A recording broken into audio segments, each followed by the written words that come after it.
Hello everyone, myself Khyati Vyas from JMP English Medium Saraswati Group of Education. Today I am conducting this session for grade 5, subject is SS. We are discussing chapter number 6, our rights and duties, and my session number 2 is today. Okay, so kids, in our previous session I explained to you what is constitution, when was our constitutions formed, what is the importance of Republic Day, what are our rights and duties, means fundamental rights, fundamental duties, and I also informed you that we are having altogether 6 fundamental rights, and amongst these 6 fundamental rights I explained to you 3 of them. So do you remember which 3 rights did I explain to you about? It was regarding right to equality, right to freedom, and right against exploitation. In right to equality, I explained to you that we all are equal. We cannot be unfair to anybody on the basis of their sex, their caste, their religion, or the place of birth. Then, I also explained to you about right to freedom. Means we all are equal and we are having the right to say our opinions to others. We are having freedom to enjoy all the rights that are given by the government to us. We have the right to gather anywhere. We can form any community, any unions, all these rights. But these rights are also restricted when it comes to that if our rights, that the rights which we are enjoying is harming somebody else. Correct? Then I also talked to you about right to education. Education का भी rights है, correct? Then I also told you that anybody cannot be forced to work, correct? That is right against exploitation. Right against exploitation means you cannot force anybody to work with or without wages. Then child labor is also an offense. You cannot force any child below the age of 14 to work. So all these things were explained in my previous session. Today's session we will go through the rest of the 3 rights, that is right to freedom of religion, cultural and educational rights, and right to constitutional remedies. Now let's take up first point in today's session, that is right to freedom of religion. It says every individual in this country is free to choose and practice his or her religion. Means आप किसी भी धर्म को follow कर सकते हो, कोई भी रिलीजन को फॉलो कर सकते हो. अगर आप 18 इयर्स क्रॉस करने के बाद जब माइनर नहीं हो, तब आप अगर अपना रिलीजन चेंज करके किसी और रिलीजन को फॉलो करना चाहो तो वो राइट भी आपको दिया गया है. All religions are treated alike. सारे religions को एक जैसी ही ट्रीटमेंट दी गई है. No one can be forced to practice any religions against his or her wish. किसी को भी उसके विश के अगेंस्ट जाकर आप फोर्स नहीं कर सकते कि आप इसे ही, इस रिलीजन को ही फॉलो करना पड़ेगा. करेक्ट? तो क्यों? क्योंकि उनके पास वो राइट है कि वो अपनी चॉइस का रिलीजन को फॉलो कर सकते हैं. That is right to freedom of religion. Next talking about cultural and educational rights.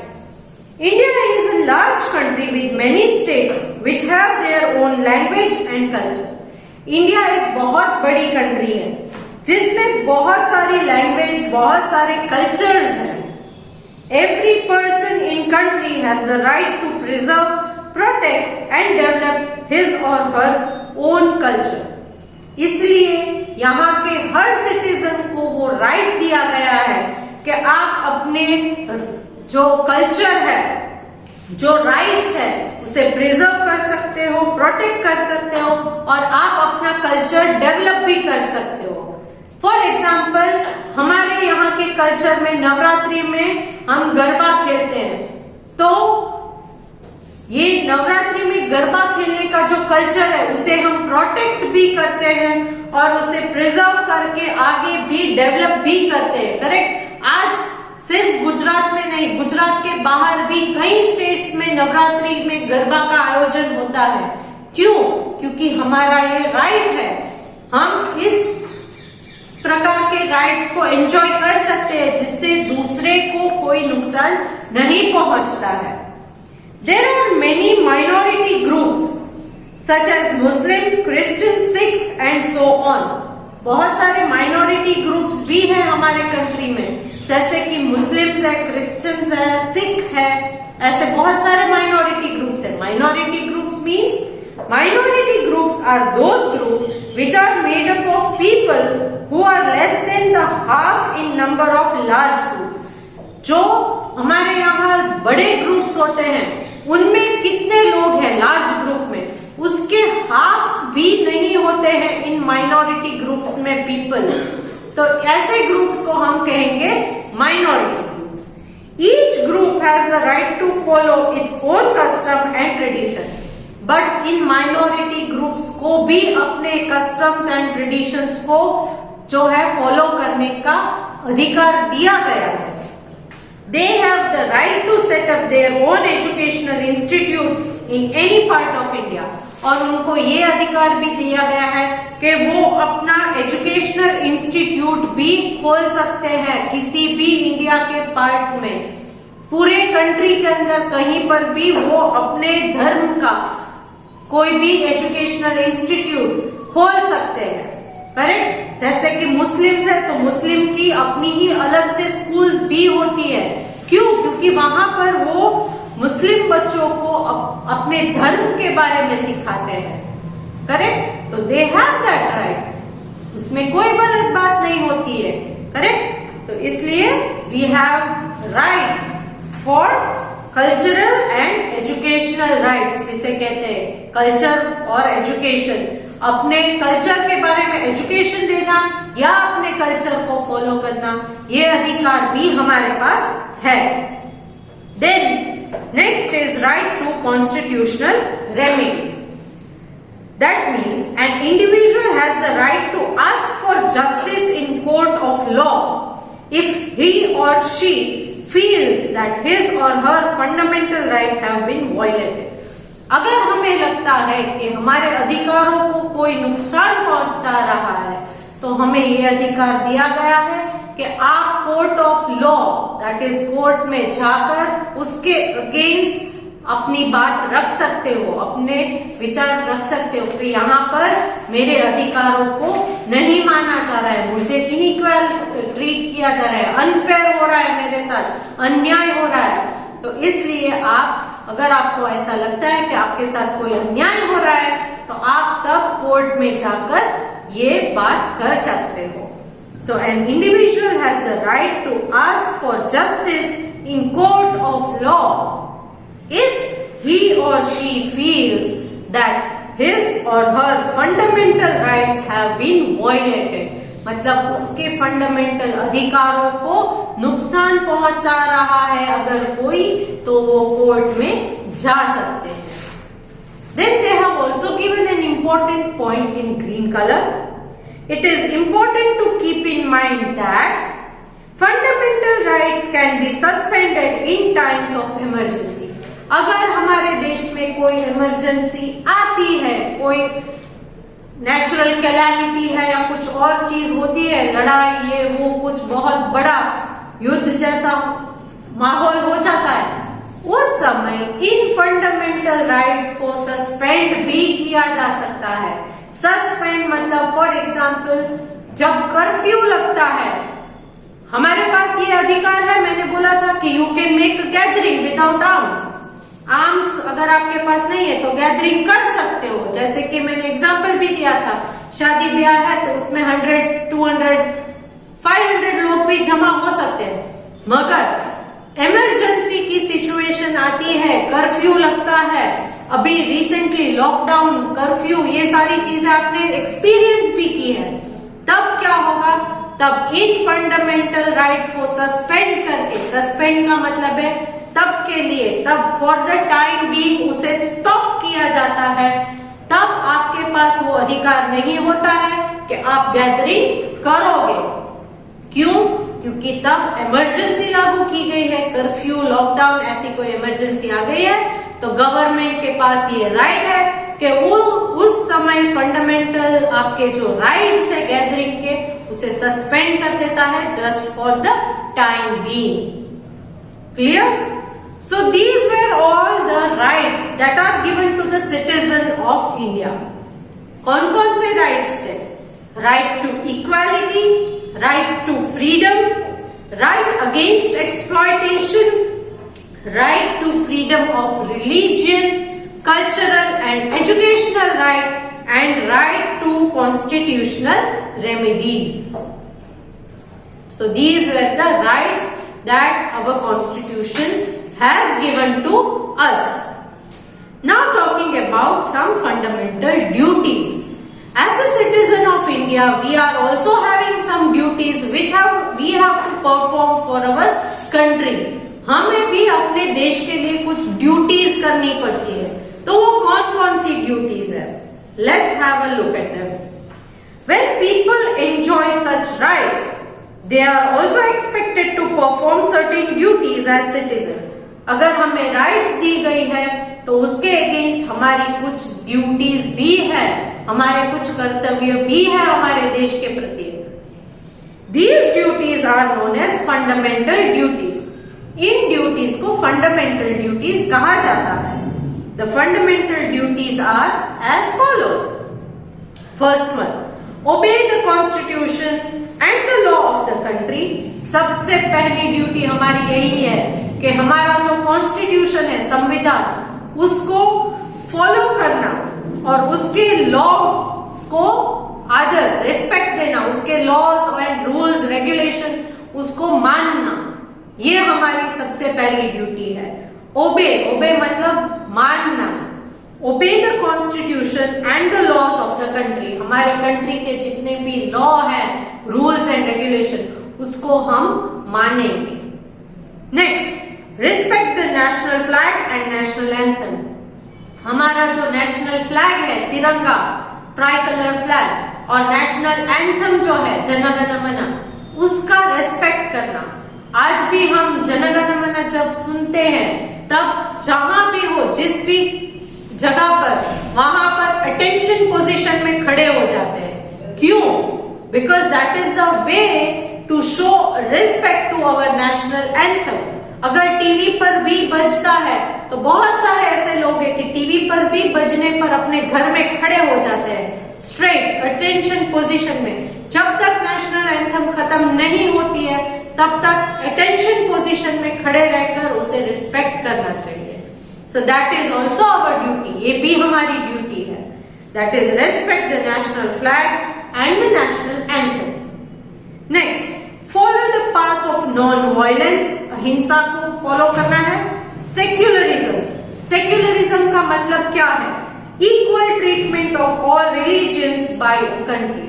हमारे कंट्री में जितने भी रिलीजियंस हैं, उन्हें इक्वली ट्रीट करना, ये भी हमारी ड्यूटी है। And democracy. डेमोक्रेसी मतलब क्या? डेमोक्रेसी मतलब एक ऐसी गवर्नमेंट जो लोगों ने बनाई है। It is rule by the people. आम इंसान ही अपने लिए लीडर्स चुनते हैं। अगर उन्हें लगता है कि ये लीडर सही है, तो उनका ही चुनाव होता है और वो ही देश चला सकते हैं आगे। तो हमारे पास डेमोक्रेसी की भी ड्यूटी है कि आप अपने लीडर्स, कौन आपके लीडर बनेंगे, उसको चुनना, ये आपकी ड्यूटी है। इसीलिए बोलते हैं कि वोट करना चाहिए। जब इलेक्शंस आते हैं तब वोटिंग होती है। बहुत सारे लोग हैं जो वोट के लिए नहीं जाते, वोटिंग नहीं करते। तब क्या है? That is our duty. ये हमारी ड्यूटी है, हमारा कर्तव्य है कि हमें इलेक्शंस में हिस्सा लेना चाहिए। So follow the path of non-violence, secularism and democracy. Next, preserve the heritage and culture of the country. हमारे कंट्री के हेरिटेज मतलब ऐसी चीजें जो बहुत ही वैल्यूएबल है, तो उन्हें हेरिटेज कहते हैं। जैसे पुराने बिल्डिंग्स है, हमारे पुराने कल्चर्स है, वो सारे हेरिटेज है। उन्हें प्रिजर्व करना चाहिए, उन्हें रक्षा देनी चाहिए, उनको खराब नहीं करना चाहिए। Then protect the sovereignty, unity and integrity of the nation. हमारी देश की शांति, एकता और इंटीग्रिटी, जो डिफरेंसेस के डिफरेंसेस है फिर भी हम लोग एक होकर रहते हैं, उसको भी हमें प्रिजर्व करना है, प्रोटेक्ट करना है, कहीं पर भी किसी को हार्म नहीं पहुंचाना है, ये हमारी ड्यूटी है। Then safeguard public property and defend the country at any cost. हमारी जो पब्लिक प्रॉपर्टी जो गवर्नमेंट की तरफ से हमें दी गई है उनको सेफगार्ड करना चाहिए, सेफगार्ड करना चाहिए। यहाँ पर मैं एक एग्जांपल देती हूँ। आपके घर के आजू बाजू में अगर कोई पार्क है, गार्डन है, तो वहां पर बेंचेस लगाए जाते हैं या स्विंग्स लगाए जाते हैं, स्लाइड्स लगाए जाते हैं। तो देयर आर सम पीपल कि वो उन्हें खराब कर देते हैं, बेंचेस को तोड़ देते हैं, करेक्ट। तो ये क्या होता है, उससे उनको मजा आता है, मगर बाकी के जो for example elderly people, correct, वो शाम को जब उस पार्क में बैठने के लिए जाते हैं तब बेंच टूटा हुआ मिलता है, तो वो कहाँ बैठेंगे, करेक्ट। तब क्या हुआ कि ये जो थी ये पब्लिक प्रॉपर्टी थी, ये आपकी प्रॉपर्टी नहीं थी। आपके घर के अंदर जो चीजें होती है वो आपकी होती है। पब्लिक प्रॉपर्टी में बहुत सारी चीजें आती है, जैसे कि रोड्स। आप रास्ते पर कभी कभी चलते वक्त कचरा फेंक देते हो, तो वो क्या किया आपने, पब्लिक प्रॉपर्टी को खराब किया। पार्क में जाते हो, झूले तोड़ देते हो, तो क्या होता है, वो पब्लिक प्रॉपर्टी थी, तो वो आपने खराब कर दिया। आपने खराब किया इसलिए आप कोई भी उस झूले पर नहीं बैठ पाएगा।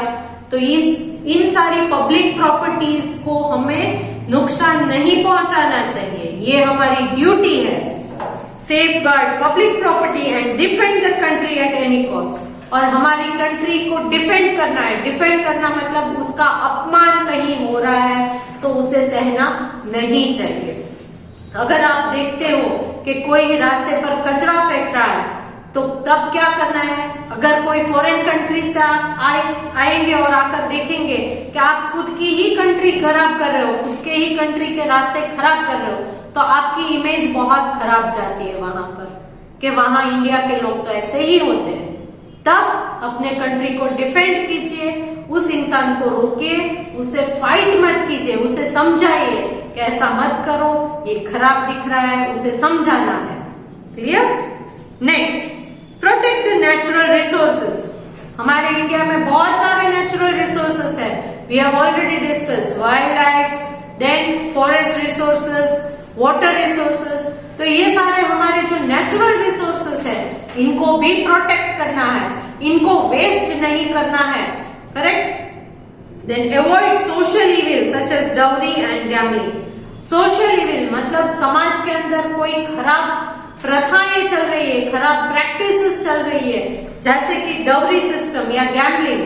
गैम्बलिंग का मतलब जो सट्टाबाजी कहते हैं, जुगाड़, करेक्ट। तो ये सारे खराब इविल्स हैं। इससे क्या होता है, बहुत सारे लोगों की फैमिलीज जो है वो बहुत ही तकलीफ में आ जाती है गैम्बलिंग जब करते हैं। गैम्बलिंग कैसे होती है, is when you risk money और something of value in a game और बेट। किसी के साथ बेटिंग करना या गेम के अंदर पैसों को लेकर कोई गेम खेली जाती है या किसी वैल्यूएबल चीज को लेकर, तब हम कहते हैं उसे गैम्बलिंग। उसमें क्या होता है, किसी का नुकसान हो जाता है, किसी की फैमिली बर्बाद हो सकती है। तो ये गैम्बलिंग एक सोशल इविल है, इससे दूर रहना चाहिए। And dowry system, dowry system में क्या होता है, नॉर्मली पहले के जमाने में ऐसा हुआ करता था कि जब किसी भी बॉय एंड गर्ल की मैरिज फिक्स की जाती है तब गर्ल्स वालों के पास कुछ डिमांड्स रखी जाती थी, जैसे कि पैसे चाहिए, ज्वेलरी चाहिए, कार चाहिए, हाउस चाहिए। तो अगर गर्ल्स वाले ये सारी चीजें बॉयज वालों को देते हैं तभी उनकी शादी कराते हैं। जब तक इन चीजों को सेटिस्फाई नहीं किया जाता, इन चीजों को दिया नहीं जाता है, तब तक जो है वो लड़के वाले हाँ नहीं कहते, शादी के लिए नहीं मानते, करेक्ट। ये जो गिफ्ट्स दी जाती है गर्ल्स की तरफ से बॉयज वालों को, वो डाउरी है। मगर अगर कोई प्रेम से देता है, प्यार से देता है कि भाई मेरी बेटी की शादी है तो मैं अपनी बेटी को ये गिफ्ट देना चाहता हूँ, तो दैट इज गिफ्ट। मगर अगर सामने से लड़के वाले डिमांड करते हैं तो वो गिफ्ट नहीं होता है, वो डाउरी होती है।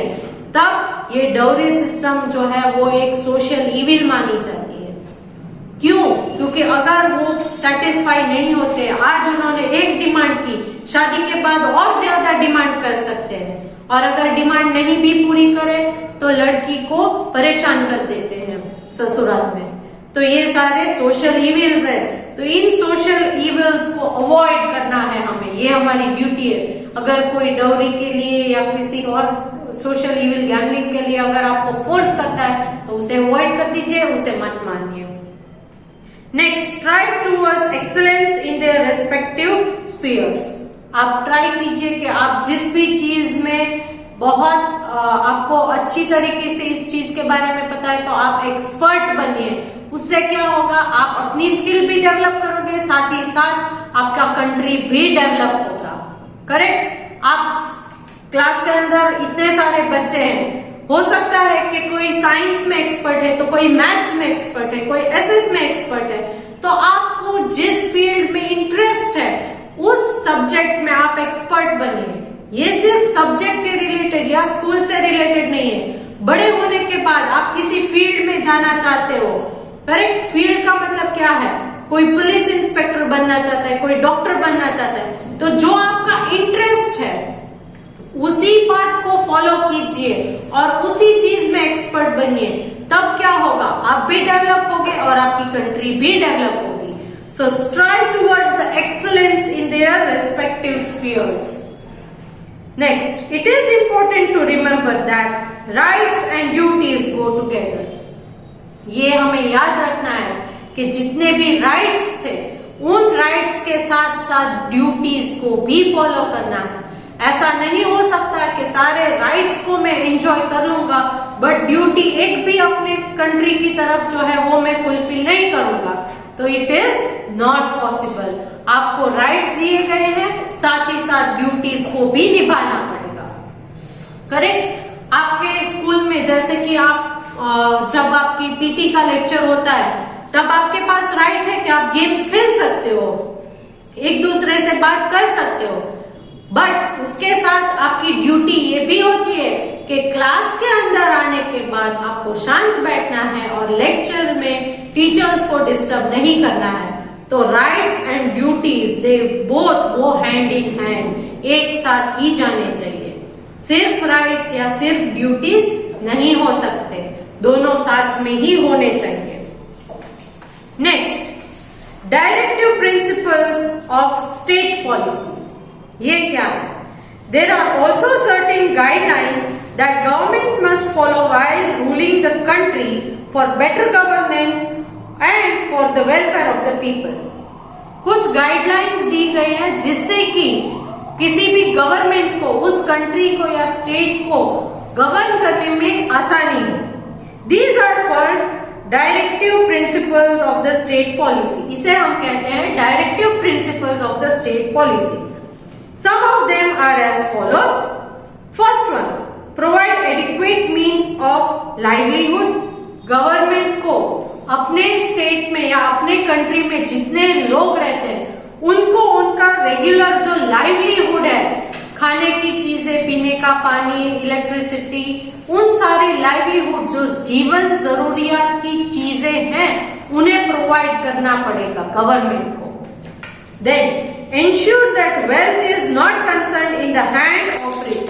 गवर्नमेंट को ये ध्यान भी रखना है कि पैसे वाले जो है सिर्फ उनके पास ही पैसे नहीं होने चाहिए, जितना हो सके पुअर लोगों के पास भी काम हो, वो भी पैसे कमा सके, उनके लिए भी कोई स्कोप रखना चाहिए।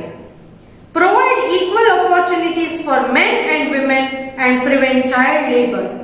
मैन हो या विमेन हो, उन दोनों के लिए इक्वल अपॉर्चुनिटीज, चाहे वो जॉब हो या कोई और काम हो, इक्वल अपॉर्चुनिटीज देनी चाहिए। कोई अनइक्वालिटी नहीं होनी चाहिए। चाहिए, इनइक्वालिटी सॉरी, और चाइल्ड लेबर से दूर रहना है। ये ध्यान रखना है गवर्नमेंट को कि कहीं उनके स्टेट में, उनके कंट्री में चाइल्ड लेबर मतलब बच्चों से मजदूरी तो नहीं करवा रहे हैं कोई, तो इसका ध्यान भी उन्हें रखना है। Provide free education for children under the age of 14 years से कम उम्र के बच्चों के लिए फ्री एजुकेशन गवर्नमेंट प्रोवाइड करनी चाहिए।